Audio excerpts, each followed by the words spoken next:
short am I? A blind woman just told me I'm short.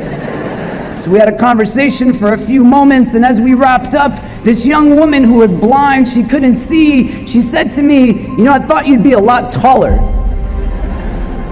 I said, what? And she said, your voice, it's not coming from up here, but it's coming from down here. And I said, oh. And one of my students who was with me, he said, isn't that remarkable? She's blind and she could tell how short you are. She didn't need eyes to see. Do you understand? And sometimes we take the most simplistic level of understanding because all we're seeing is what it is that we see, but we're not getting to the depth of certain realities. How you see people is not indicative of who they are, but how you see people will tell you a lot about yourself.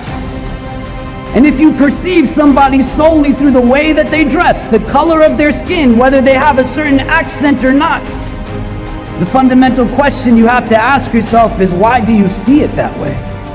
Your organs of sensory perception, they are not limited to the eyes that you see with, the ears that you hear with, the tongues that you taste with, the hands that you touch with, even the minds that you think with. But you have a primary organ of cognition that will synthesize all of this information as it goes into you in various ways. And if you don't know why it's processing in the way that it is, it's just going to regurgitate the same challenges that we see day in and day out. Do you get what I'm saying?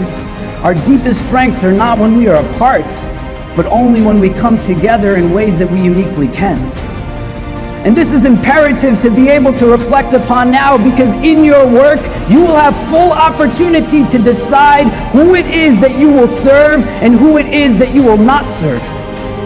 And you have to ask yourself today, what will somebody need to look like for me to not be there for them? What color of skin will they need to have? What will the texture of their hair need to be?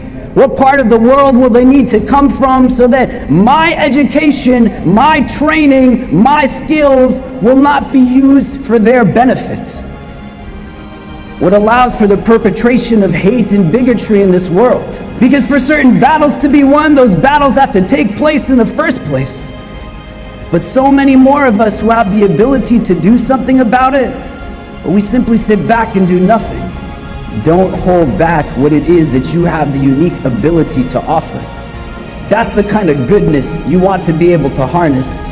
Today, make an affirmation that your growth as you move forward on every tomorrow that you see will not be by understanding the other only through preconceived ideas and notions, but you will learn the stories of those that are different from you by actually being with them.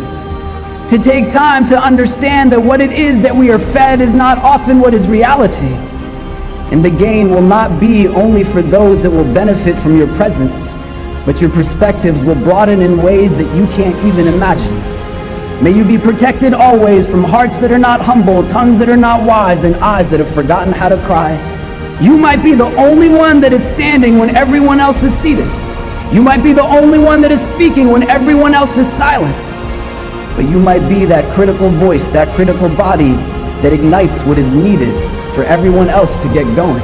Go forward and be the reason that people have hope in this world.